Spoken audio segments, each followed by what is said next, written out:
नमस्कार, सुदर्शन न्यूज में आपका स्वागत है। रात के 10 बज चुके हैं। 10 की बात के साथ मैं हूं मुकेश कुमार। आज सुबह टीवी खोलते ही जिस खबर पर सबसे पहले नजर पड़ी वो थी फिल्म स्टार गोविंदा की, जिन्होंने अपने हथियार साफ करते हुए अपने आप को गोली मार ली थी। यानी एक्सीडेंटली उन्हें अपने ही हथियार से उनके पैर में गोली लग गई थी। वो अपने पिस्टल की सफाई कर रहे थे। आज विस्तार से हम चर्चा करेंगे कि कैसे अपने हथियारों को, खासकर आग्नेयास्त्रों की देखभाल करें, उनकी सफाई कैसे करें। और हथियारों की बात करने के बाद आपको आज के वायरल और ट्रेंडिंग वीडियो के बारे में बताएंगे और फिर कल की हेडलाइन के साथ अंत में गुड न्यूज के साथ आपको शुभ रात्रि कहेंगे। तो करते हैं शुरुआत 10 की बात की विस्तार के साथ।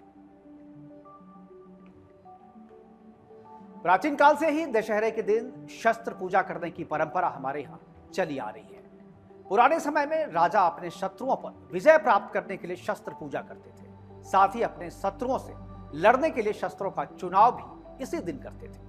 9 दिन तक देवी की शक्तियों की उपासना करने के बाद 10वें दिन जीवन के हर क्षेत्र में विजय की कामना की जाती है और फिर मां भवानी और माता काली की पूजा करने के साथ शस्त्र पूजन करने की हमारी परंपरा सदियों से चलती आ रही है। विजयदशमी नजदीक है और इस वर्ष 12 अक्टूबर को दशमी के दिन हथियारों की विधिवत पूजा होगी। इस दौरान हम सभी सनातनी अपने अपने हथियारों की पूजा करते हैं और पूजा करने से पहले उनकी साफ सफाई करते हैं, जिससे घर में जो भी हथियार है जिसके घर में, उसकी देखरेख के साथ साथ उनकी साफ सफाई भी की जाती है। तलवार, भाला, त्रिशूल और पिस्टल, राइफल आदि की देखभाल आसान नहीं होती। धार की विपरीत दिशा में पकड़कर आप तलवार की और जो त्रिशूल और भाले हैं उसकी तो सफाई कर सकते हैं सुरक्षित तरीके से। फिर गंगा जल से शुद्ध करने के बाद उसे पूजा के लिए मां के सामने रखते हैं और शस्त्र पूजन की जो विधि है उस विधि से उसकी पूजा कर लेते हैं। लेकिन असल चुनौती, जिसके बारे में बात करने के लिए आज हम विस्तार से आपको जो बताने वाले हैं वो ये बताने आया हूं कि आग्नेयास्त्रों की देखभाल और उनकी साफ सफाई कैसे करें। आग्नेयास्त्रों की साफ सफाई के दौरान गोली चलने और मौत हो जाने तक की खबर आपने और हमने सुनी है। पुलिस और सेना के अफसर भी हथियारों की सफाई के दौरान हादसे के शिकार हो चुके हैं। ऐसे में आम नागरिक जिन्हें आग्नेयास्त्र चलाने का कोई अनुभव नहीं है, वो भी जब अपनी सुरक्षा के लिए आग्नेयास्त्र का लाइसेंस लेते हैं और पिस्टल और राइफल खरीदते हैं तो उन्हें भी इसकी साफ सफाई और देखरेख की जानकारी होनी चाहिए। वैसे तो आर्म्स ट्रेडर या दुकानदार जिससे आप हथियारों की खरीद करते हैं, इसके देखभाल के बारे में और इसके साफ सफाई के बारे में आपको बताते हैं और आपको बुकलेट भी देते हैं, लेकिन हम उसे गंभीरता से नहीं लेते, फिर हादसे हो जाते हैं। गोविंदा के साथ भी यही हुआ। अपने आग्नेयास्त्रों की सफाई तो वो पहले भी करते होंगे, लेकिन हादसा आज हुआ क्योंकि आज उन्होंने सावधानियां नहीं बरती, जो सावधानियां उन्हें बरतनी चाहिए थी। आपको कुछ घटनाओं के बारे में बताते हैं जब हथियारों की सफाई के दौरान गोली चलने से किसी की मौत हो गई या कोई घायल हो गया हो। सबसे पहले शुरुआत फिल्मी दुनिया से ही करते हैं। यह मामला हॉलीवुड के स्टार एलेक्स बाल्डविन की है। 2021 में फिल्म रस्ट के सेट पर एलेक्स के एक प्रो पिस्टल को सफाई करते समय गोली चल गई, जिससे सेट पर मौजूद एक सिनेमेटोग्राफर हेलिना हिंचिस को मौत हो गई। झारखंड के लातेहार में सेना के जवान की हथियार साफ करने के दौरान मिसफायर हो जाने की वजह से उसकी भी जान चली गई। अयोध्या में तैनात एक कमांडो के साथ भी ऐसा ही हुआ। जब वह अपने हथियारों की सफाई कर रहा था तो वह मिसफायर हुआ और गोली उसके सर में लगी और उसकी जान चली गई। इसी तरीके के सैकड़ों मामले हैं जहां हथियार की सफाई करने के दौरान लोग अपनी जान गंवा दी है। फिर भी गंभीर रूप से जो लोग कुछ घायल हुए हैं, उसके बाद ये चर्चा हर एक खास तौर पे शस्त्र पूजा के पहले होती है कि अपने आग्नेयास्त्रों की रखरखाव या अपने आग्नेयास्त्रों की साफ सफाई कैसे करें। इसलिए अपने शस्त्र की सफाई करते समय हम सभी सावधानियां बरतते हैं और सावधानियां बरतने में कुछ लोगों से लापरवाही भी हो जाती है। और सावधानियां कैसे बरतें, क्योंकि जो बुकलेट आपको दिया हुआ है आप एक बार पढ़ने के बाद फिर दोबारा उसे देखते नहीं।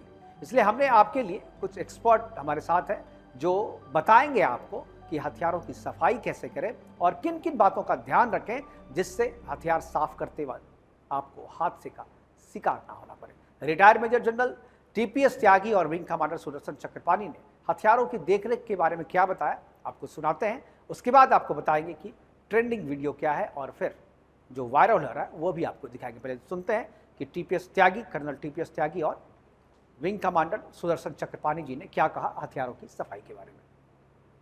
आप पकड़ें तो हमेशा उसके मजल की डायरेक्शन किसी सेफ दिशा में होनी चाहिए, यानी कि किसी व्यक्ति की तरफ ना हो, किसी ऐसे ऑब्जेक्ट की तरफ ना हो जो वहाँ से रिकॉइल होके वो गोली आपको लग सके। तीसरी बात, ये इंश्योर करना चाहिए जब आपके हाथ में गन है कि उसकी बैरल में कोई ऑब्स्ट्रक्शन तो नहीं है। और चौथी बात, किसी भी गन को जब आप अपने हाथ में पकड़ते हैं तो आपको इस बात का ख्याल रखना चाहिए कि वो अनलोडेड है, यानी कि जब यूज में ना हो तो अनलोडेड होनी चाहिए। सबसे पहली अहम बात यह है कि आपका हथियार जो है वो ऐसी जगह पे होना चाहिए जो सुरक्षित हो, और खास करके छोटे बच्चों के साथ में। छोटे बच्चे उनके उसके आसपास नहीं आने चाहिए। दूसरी बात, हथियार आपका हमेशा साफ होना चाहिए, और बैरल जो जहां से गोली चलती है यह हिस्सा भी साफ होना चाहिए, अंदर से साफ होना चाहिए, और हल्का सा तेल लगा होना चाहिए। तेल क्यों? ताकि वहां पे जंग ना लगे। ये मेरी पिस्टल है, बाबा आदम के जमाने की है, चलती नहीं है। सिर्फ दिखाने के लिए मैं आपको दिखा रहा हूं कि ये कैसे आप इसको रखा जा सकता है। दूसरी बात, आपके हथियार में गोली नहीं होनी चाहिए। किसी भी कारण से अगर आपने हथियार को लोड किया है, जब आपका काम खत्म हो जाए तो आपको हथियार खाली करना पड़ता है, और खाली करने के लिए आप आपके जो हथियार की मैगजीन है उसको निकाल दीजिए पूरी तरह से। मैगजीन के अंदर से गोलियां निकाल दीजिए ताकि मैगजीन बिल्कुल खाली है, और हथियार से अलग रखिए। हथियार आपका जो है उसमें सेफ्टी लगी होती है, ये सेफ्टी है ताकि अगर आप चाहें तो ट्रिगर दबेगा ही नहीं। क्यों नहीं दबेगा? क्योंकि अब सेफ पे है, और सेफ्टी को आप निकालेंगे तभी जब आपको इस्तेमाल करने की जरूरत पड़ती है। ये चीजें अगर आप ध्यान नहीं रखेंगे तो गलती से भी हथियार चल सकता है। तो ये सारी चीजें, ये जो सावधानियां अगर आप बरतेंगे तो कभी भी आपके साथ हादसा नहीं होगा। आज सुबह गोविंदा के साथ जो हादसा हुआ वो ऐसा नहीं कि गोविंदा जानते नहीं थे कि साफ सफाई कैसे की जाती है, रखरखाव कैसे की जाती है। हर एक साल, और मुझे लगता है कि साल में 2 या 3 बार वो अपनी गन की सफाई करते होंगे, अपने पिस्टल की या उनके पास जो भी हथियार उनकी सफाई करते होंगे, लेकिन सावधानी हटी और दुर्घटना घटी। और इस वक्त जो गोविंदा के साथ हुआ वो सफाई करते वक्त लोडेड था, उसमें से गोलियां उन्होंने निकालनी भूल गए थे, वो गोलियां निकालना। और उसके बाद वो पिस्टल उनके हाथ से गिरी, और गिरने के साथ जो है वो लॉक भी नहीं था। दो गलतियां उन्होंने की थी, एक तो अनलोड नहीं किया था और दूसरा लॉक नहीं किया था, जिसकी वजह से हाथ से गिरने के बाद से गोली चल निकली और उनके पैर में, घुटने में सीधा उनके पैर में लगी, और उसके बाद जो है ये हादसा हुआ। हालांकि ऑपरेशन उनका हो चुका है, अब वो बिल्कुल सुरक्षित है और हॉस्पिटल से कल वो बाहर आ जाएंगे। तो गोविंदा अभी हालांकि स्वस्थ है, ये पूरे फाइल विजुअल में आपको दिखा रहे हैं। गोविंदा स्वस्थ है, हॉस्पिटल में उनका ऑपरेशन सफल हो गया। गोली जो उनके पैर में लगी थी उसे निकाल दिया गया है। और अब आपको बताते हैं कि गोविंदा ने जिस तरह की सफाई, हालांकि ग्राफिक्स में हमने दिखाया, एक बार फिर से आपको दिखाते हैं कि सफाई कैसे करें और किन किन बातों का ध्यान रखें। सबसे पहले जब आप सफाई करने के लिए जाते हैं तो ये सुनिश्चित करें कि गोली की नाल, यानी जिधर उसका मुंह है उधर दीवार हो, पशु या किसी बच्चे के सामने इसको नहीं रखें। साफ करने से पहले हथियार को अनलोड कर ले, और साफ करते समय उसे अनलोड कर ले। ये जरूर चेक करें कि हथियार में गोली ना हो, यानी जब अनलोड करते हैं तो उसमें गोलियां नहीं होती है। इसके बाद गन को साफ करते समय उसे लॉक करके रखें, और गोविंदा के साथ यही हुआ, उनका हथियार ना तो लॉक था और ना ही वो अनलोड किया हुआ था। और ऐसी जगह पर सफाई करें जहां बच्चे और पशु ना हो, यानी एकांत जगह हो। और जो हथियार की सफाई करते समय दस्ताने का उपयोग करने की भी सुझाव दिया जाता है, क्योंकि अगर आप दस्ताना पहन करके करते हैं तो आपको किसी तरह के इन्फेक्शन का डर भी नहीं रहता। सफाई के लिए ब्रश, कपड़ा और क्लींजिंग सॉल्यूशन का यूज करें। निर्माता कंपनी के सफाई निर्देशों का पालन करें। इनफैक्ट होता क्या है, जिस ब्रांड की आपकी पिस्टल या बंदूक है उस ब्रांड को साफ सफाई करने के लिए अलग से निर्देश होते हैं। जो मैन्युफैक्चरर होते हैं वो अपने उस गन के साथ आपको साथ में एक बुकलेट देते हैं जिसमें पूरी तरीके से लिखा होता है कि आप कैसे इसकी साफ सफाई करें, कैसे इसकी देख रेख करें। और हम और आप जो है एक बार तो शायद पढ़ भी लेते हैं, लेकिन याद नहीं रखते, और अक्सर जब साफ सफाई करते हैं तो उन निर्देशों का पालन करना भूल जाते हैं, असावधान हो जाते हैं, और फिर वहीं पर दुर्घटना घटती है। और गोविंदा के साथ भी आज वही हुआ। थोड़ी सी असावधानी, अगर किस्मत उनकी अच्छी थी कि वो जो बंदूक, वो जो गोली थी वो उनके पैर में लगी, अगर किसी दूसरी जगह वाइटल जगह पर रखती तो शायद आज हम दूसरी खबर पढ़ रहे होते। तो आग्नेयास्त्र रखे, विजयादशमी आ रहा है, शस्त्रों की पूजा होगी। दशमी को 12 अक्टूबर को दशमी है और शस्त्रों की हम पूजा करेंगे और उससे पहले उसकी देखरेख और साफ सफाई करेंगे। तो जब आप साफ सफाई करें तो बिल्कुल इस बात का ध्यान रखेंगे किसी भी तरह की कोई असावधानी नहीं हो। बिल्कुल उन तरीकों का इस्तेमाल करें जो सुरक्षित है और जो हमने आपको बताया, और उसका अगर पालन करेंगे तो शस्त्र की पूजा होगी और शस्त्र आपकी रक्षा करेंगे। और शस्त्र आपकी रक्षा तब करेंगे जब आप शस्त्रों की रक्षा करेंगे, शस्त्रों की देखभाल और उसकी साफ सफाई अच्छे से करेंगे। तो ये आज विस्तार से हमने बताया, विस्तार से आपको बताया कि कैसे अपने आग्नेयास्त्रों की आप सफाई करेंगे, देखरेख करेंगे। और अब चर्चा ट्रेंडिंग और वायरल वीडियो की। सोशल मीडिया पर कई तरीके के वीडियो वायरल होते हैं। एक ऐसा ही रूस में मजेदार वीडियो लगातार सोशल मीडिया पर वायरल हो रहा है। एक रूसी मुक्केबाज वायरल वीडियो में एक भालू के साथ कुश्ती लड़ता हुआ दिखाई दे रहा है। ये वीडियो सोशल मीडिया पर जबरदस्त तरीके से वायरल हो रहा है। मुक्केबाज से लड़ने वाला कोई छोटा मोटा भालू या भालू का बच्चा नहीं, बल्कि एक वयस्क भालू है। इंस्टाग्राम अकाउंट पर शेयर की गई इस क्लिप में दोनों के बीच में गजब की लड़ाई होती देखी जा सकती है। आप बगल में वीडियो में देख भी रहे होंगे। वीडियो में दिखाए गए पेशेवर मुक्केबाज की पहचान अर्सलानोव मुखमेदेव के रूप में हुई है। साथ में पोस्ट में यह भी लिखा है कि हम दोस्तों के साथ जंगल में घूम रहे हैं और हमें एक भालू मिल गया। सामान्य तौर पर हमने यह पता लगाने का फैसला किया कि हम में से कौन बेहतर लड़ाका है। दोनों ने इस वीडियो पर काफी मजेदार लोगों ने कमेंट्स भी किए हैं। ज्यादातर यूजर्स का मानना है कि भालू के रूप में कोई इंसान ही है जो फाइट करता हुआ दिख रहा है, और उसी इंसान ने काले रंग के कपड़े, यानी भालू के वेश में कोई इंसान ही है जो लड़ता हुआ दिखाई दे रहा है, और वीडियो को वायरल करने के लिए उसे भालू की शक्ल दी गई है। तो वहीं एक यूजर ने इस वीडियो को रीट्वीट करते हुए लिखा है कि पागल आदमी अपनी बदली हुई वास्तविकता में पूरी तरीके से खोया हुआ है। भालू के खिलाफ लड़ने के लिए अपनी पूरी ताकत लगा रहा है, जबकि वह भालू एकदम शांत है। यहाँ पर ध्यान देने वाली बात है कि ये भालू जो है असल में भालू है या नहीं अभी तक किसी को पता नहीं है, लेकिन जिस तरीके से मस्ती की जा रही भालू को, ऐसा लग रहा है कि ये भालू ओरिजिनल भालू नहीं बल्कि भालू की शक्ल में कोई इंसान ही है, जो वीडियो वायरल करने के लिए इस तरीके से उसका इस्तेमाल किया गया है। अब बात कल की बड़ी खबर की, यानी कल की हेडलाइंस की। यानी कल सुबह जब आप उठेंगे और अखबार का पन्ना खोलेंगे, पलटेंगे, और उसमें जो हेडलाइन आपको दिखेगी वो हेडलाइन आपको मैं रात में ही बता देता हूं। और आज की जो बड़ी खबर है वो पहली खबर कोलकाता से है। कोलकाता आरजी कर हॉस्पिटल की है। कोलकाता में एक बार फिर से जूनियर डॉक्टर्स ने शुरू कर दी है हड़ताल। 2 अक्टूबर को सड़कों पर उतरने का फिर से किया है ऐलान। 42 दिन के विरोध के बाद डॉक्टरों ने 21 सितंबर को आंशिक रूप से काम पर वापस लौट गए थे, और जूनियर डॉक्टर अब फिर से सरकार पर वादा खिलाफी का आरोप लगाते हुए एक बार फिर से हड़ताल करने यानी विरोध करने का मन बना लिया, और कल से वो फिर से सड़कों पे होंगे। तो आरजीकर मेडिकल हॉस्पिटल में फिर से जूनियर डॉक्टर हड़ताल पे हैं। और दूसरी खबर झारखंड से है। झारखंड के हजारीबाग में प्रधानमंत्री मोदी कई परियोजनाओं का कल शिलान्यास करेंगे और उद्घाटन भी करेंगे। 2 अक्टूबर को दोपहर करीब 2 बजे 83,300 करोड़ रुपए से ज्यादा की सौगात वो झारखंड को देंगे। तीसरी खबर है, बुधवार को राजस्थान पहुंचेंगे आरएसएस प्रमुख मोहन भागवत। अपने 5 दिवसीय दौरे पर पहुंचेंगे हाड़ौती। संगठन के कामकाज की करेंगे समीक्षा। शताब्दी वर्ष के लिए योजनाओं पर भी करेंगे चर्चा। अगले साल आरएसएस की स्थापना के 100 वर्ष यानी शतक पूरे होने वाले हैं। बुधवार को काशी जाएंगे जमैका के प्रधानमंत्री एंड्रयू हॉलनेस। काशी विश्वनाथ दर्शन कर नमो घाट घूमेंगे। भारत के 4 दिवसीय दौरे पर वो अभी आए हुए हैं जमैका के प्रधानमंत्री।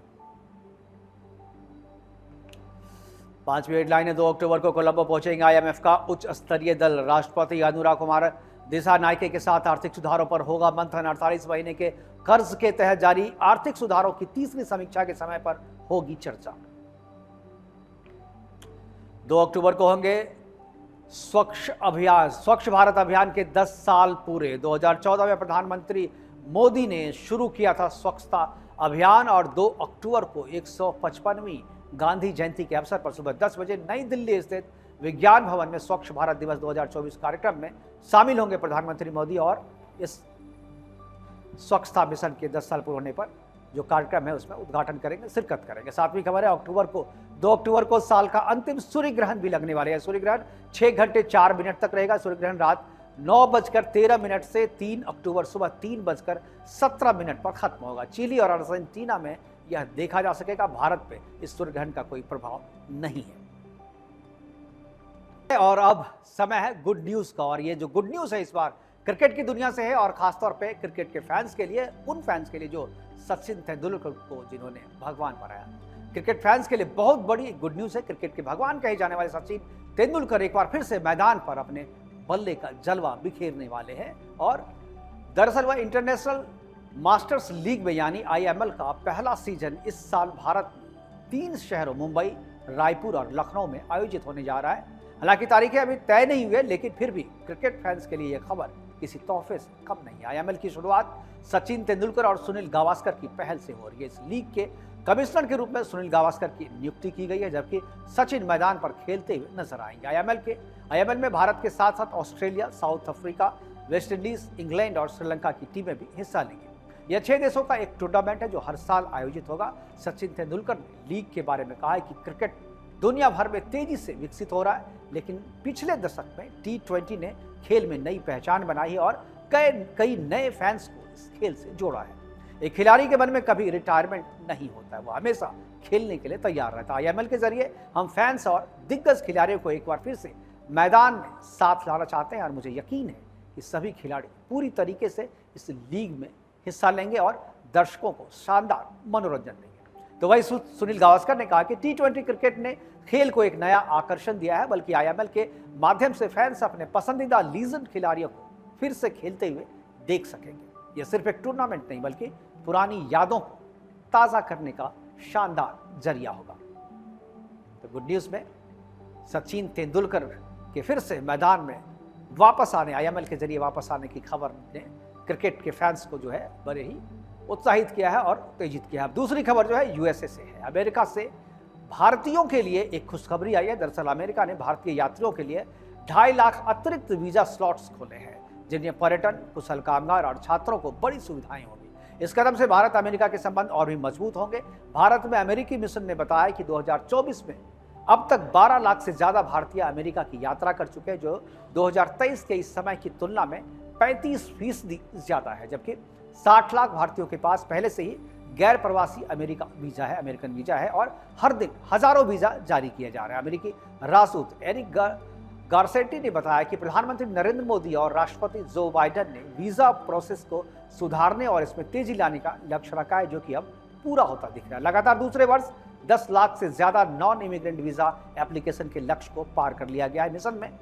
मिशन ने बताया कि वे अब परिवारों को जोड़ने, व्यवसायों को जोड़ने और पर्यटन को सुगम बनाने पर फोकस कर रहे हैं। 2023 में अमेरिका मिशन ने भारतीय छात्रों को 1.4 लाख से ज्यादा वीजा जारी किए थे, जो किसी भी अन्य देश की तुलना में सबसे ज्यादा है। यह आंकड़ा तीसरे साल के लिए एक नया कीर्तिमान भी है। तो ये 2 बड़ी खबर और 2 बड़ी गुड न्यूज थी। तो आपको बता दें कि यह प्रोग्राम करते हैं फीस टू की अपने लास्ट सेगमेंट में बात करते हैं जो आपको यह प्रोग्राम कैसा लगा। प्रोग्राम को देखकर यदि आप कुछ फीडबैक देना चाहते हैं, अपना सुझाव देना चाहते हैं, या आप ये चाहते हैं कि आपके कुछ सब्जेक्ट पे भी हम बात करें विस्तार से, तो वो भी आप बता सकते हैं। 10kibaat@gmail.com पर अपने सुझाव भेज सकते हैं। और यह प्रोग्राम आपको कैसा लगा यह भी आप भेज सकते हैं। अगर आप ऐसा करेंगे तो मुझे बहुत ही अच्छा लगेगा। और आखिरी में, अंत में, जब हम लास्ट में गुड नाइट कहते हैं, तो उससे पहले देश के अन्नदाता किसान और हमारी सीमा की रक्षा में लगे जवानों का धन्यवाद करते हैं, जिसके कारण हम और आप अपने अपने घरों में चैन की नींद सो रहे हैं। तो आज के लिए इतना ही। मुझे दीजिए इजाजत। नमस्कार, शुभ रात्रि।